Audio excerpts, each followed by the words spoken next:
সকালবেলা উঠে কয়েকটা বাসি কাজ করেছি, গ্যাস চুলাটা মুছেছি আর বাসনটা ধুয়েছি আর গোটা ঘরটা ঝাঁট দিয়ে নিয়ে এখন মুড়িটা চালিয়ে নিচ্ছি। তো আগের দিন তো মুড়ি আনা হয়েছিল, তো অনেকগুলো ড্রামে 4টার মতো ড্রাম ভরে নিয়েছিলাম। আর একটুখানি মুড়ি আছে আর একটা ড্রাম ভরলেই হয়ে যাবে। তো সেগুলো ওই যে বস্তার মধ্যে ছিল, তো সেগুলোকে ভাবলাম যে এখন চালিয়ে নিই, নাহলে কিন্তু এগুলো সেঁধিয়ে যাবে। শুভ সকাল রাত রাতে বন্ধুরা, কেমন আছে সবাই? আশা করছি সবাই ভালো আছে আর আমিও ভালো আছি। ঠান্ডা কিন্তু একটু কমেছে, প্রচুর পরিমাণে যা ঠান্ডা ছিল, তো এই 2 দিন 3 দিন মোটামুটি আমাদের এখানে একটু ঠান্ডার পরিমাণটা কমেছে। তো যাই হোক, ঠান্ডা কিন্তু আস্তে আস্তে কমেই যাবে। মাঘ মাস পড়ে যাচ্ছে, মানে একটু পৌষ মাসের থেকে একটু ঠান্ডাটা কিন্তু কমবে। ঠান্ডা কমলেই একটু ভালো, কারণ এই কনকনে শীতের মধ্যে আমাদেরকে সকালবেলা উঠেই কিন্তু সমস্ত বাসি কাজগুলো সারতে হয়, তো জলের কাজ থেকে শুরু করে সব রকম। তাই যতটা ঠান্ডা কমবে ততটাই মঙ্গল। এখন ছাদে এলাম, তো প্রচুর পরিমাণে বাতাস। আজকে ঠান্ডাটা যেহেতু সকাল থেকে কম ছিল, কিন্তু বাতাসটা প্রচুর পরিমাণে। আর ওদিকে আমার মেয়ে চাউমিন খাচ্ছে। তো এই যে চাউমিন নিয়ে বসছে, টিউশন যাবে একটু পরে, সেই জন্য চাউমিন খাওয়া চলছে ওর। আমরা এখনো খাইনি, খাবো। মুড়িটাকে তো ওদিকে চালিয়ে নিয়েছিলাম, মুড়ির মধ্যে প্রচুর পরিমাণে ওইরকম বালি থাকে, তো সেই বালির জন্য লাস্টে বারান্দাটা মুছলাম। বাদবাকি গোটা ঘর কিন্তু আগেই মুছেছিলাম। আর আগের দিন রাত্রিবেলা চাউমিন করেছিলাম, সেই চাউমিনটাই ছিল। বড় মেয়ে খেয়ে নিয়েছে, ও টিউশন যাবে। আর ছোট মেয়েকে এখন দিলাম, দুজনকেই গরম করে দিলাম। তো ছোট মেয়ে এখন চাউমিন খাচ্ছে আর এদিকে আমি খাচ্ছি মুড়ি। তো চানাচুর শসা আলু ভাতে তেল দিয়ে মাখিয়ে মুড়ি খাচ্ছি। তো পেঁয়াজ দেয়নি আর চাউমিনও খাইনি, কালকে রাত্রিবেলা খেয়েছিলাম আর এখন খাইনি চাউমিন, কারণ স্নান করে ঠাকুর ঘরে উঠতে হবে ঠাকুর সেবা দেওয়ার জন্যে। তো তাই জন্য পেঁয়াজ বা অন্য কিছু চাউমিনটাও খাইনি। চাউমিনটার মধ্যে ডিম দেওয়া ছিল। আর এখন একটু দেরি করেই আজকে স্নান করছি, কারণ অনেক কাজকর্ম আছে, সেই জন্য আগে মুড়ি খেয়ে নিলাম, তারপরে স্নান করবো, তাও অনেকটাই দেরি হবে। আর এখন এদিকে চাল মিলছি, তো চাল ধুয়েছিলাম। আর পৌষ সংক্রান্তি চলে আসছে, তো পৌষ সংক্রান্তির জন্য চাল গুঁড়ি করতে হবে, সেই জন্যে চালটা আমি ধুয়ে এখন রোদে দিয়ে আসলাম। দেখতে দেখতে মোটামুটি পৌষ সংক্রান্তি চলেই এলো। তো পৌষ সংক্রান্তি মানেই আমাদের বাঙালিদের বাড়িতে প্রত্যেকটা বাড়িতেই কিন্তু পিঠে হয়, পিঠে পুলি হয়। তো সেই জন্যে আমাদের বাড়িতেও হবে, কিন্তু আমার একটা মানে কাণ্ড এমন হয়ে গেছে। তো আগের বছরের চাল গুঁড়ি ছিল, আগের বছরের চাল গুঁড়ি কিন্তু অন্য বছরও ভালো থাকে, তো আমি ভেবেছিলাম যে এই বছর চাল গুঁড়িটা আমার ভালো থাকবে। কিন্তু এখন দেখি যে চাল গুঁড়িটা আমার নষ্ট হয়ে গেছে, মানে সেটা দিয়ে আর পিঠে করা যাবে না। তো সেই জন্যে আবার আমাকে নতুন করে এই বছর চাল গুঁড়ি ধুতে হলো। তো আর 2 দিন পরেই কিন্তু পিঠে খাওয়ার দিন। আমার চালটা শুকনো হবে কিনা আদৌ আমি সেটা ভাবছি। চালটা কী করে যে গুঁড়িটা করতে দেবো, কী করে চালটা শুকনো হবে তাই ভাবছি। যদিও বা আগের থেকে এখন কিন্তু রোদের জোরটা প্রচুরই, তাই ভাবছি কী করে চালটা শুকনো হবে, কী করে গুঁড়িটা করব। আর ঘন ঘন হয়তো হাত বুলাতে হবে, হলে কিন্তু চালটা শুকনো হয়ে যাবে।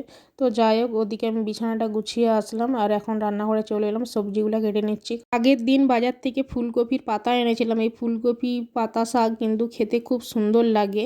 তো ভেবেছিলাম যে কালকে করব, কিন্তু কালকে করিনি, কারণ মেয়েরা কালকে স্কুলে খেয়েছিল। আর ওই জন্য একার জন্য রান্না করিনি। আর আজকে এই কপি শাকটা কেটে নিলাম, দিয়ে আজকে ভাজা করব।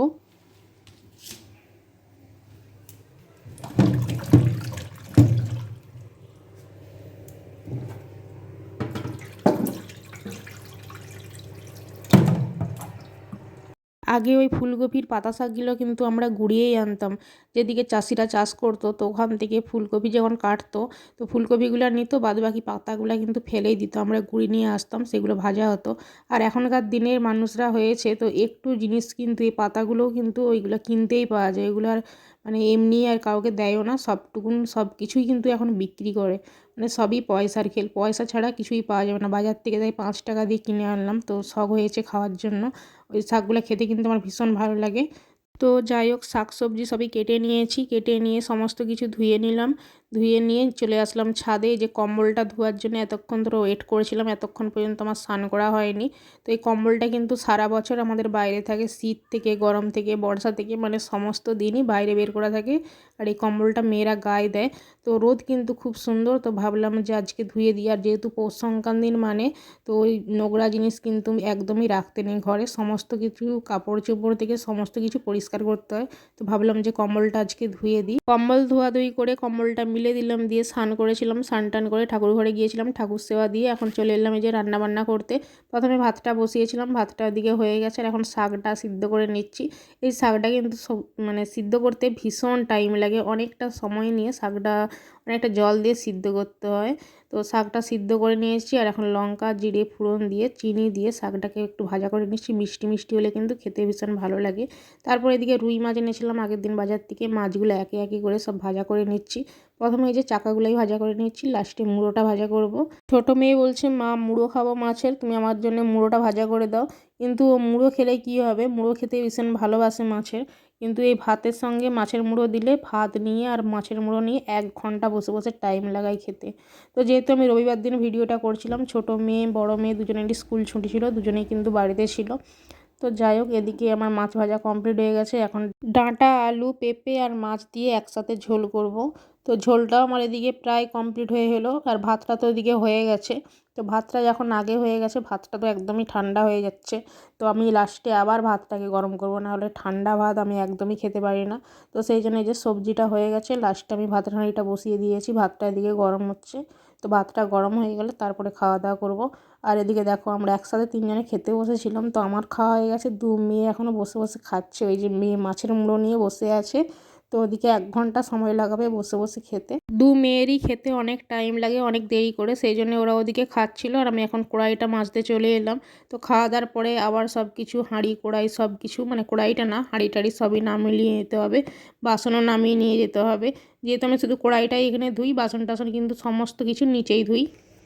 ছাদ দিকে নিচে এলাম, এসে যে একটা লেবু নিয়েছি, লেবু খাবো। অনেক দিন পরে কমলা লেবু খাবো, তো অনেক দিনই খাওয়া হয়নি। লেবু খেয়ে দিয়ে বাকি কাজ আছে সেগুলো করব। ফল টলগুলো অনেক দিনই খাওয়া হয়নি, কারণ শীতকালের জন্যে ভাত খেতে না খেতেই সন্ধে হয়ে যায়, সেই জন্যে ফল তো একদমই খাওয়াই হয়নি। তো আজকে মানে কালকে বাজার গিয়েছিলাম, কয়েকটা লেবু এনেছিলাম, তার মধ্যে আমি একটা কমলা লেবু নিলাম, মেয়েকে একটা ওদিকে দিলাম, মেয়ে ওদিকে খাচ্ছিল। আর এদিকে আমি লেবু খেয়ে দিয়ে চলে এলাম চালটা চালিয়ে নিতে। তো এই বছর কিন্তু এই চালটা হয়েছিল নতুন চাল, তো এই চালেরই পিঠে আমি করব, সেই জন্যে ধুলাম আর এটা এখন চালিয়ে নিলাম। ঘর ঝাঁট দিলাম, বাসন ধুলাম, জল ভরলাম, তো সমস্ত নিচের কাজ কমপ্লিট হয়ে গেছে। এখন ছাদে চলে আসলাম জামা কাপড় তুলতে।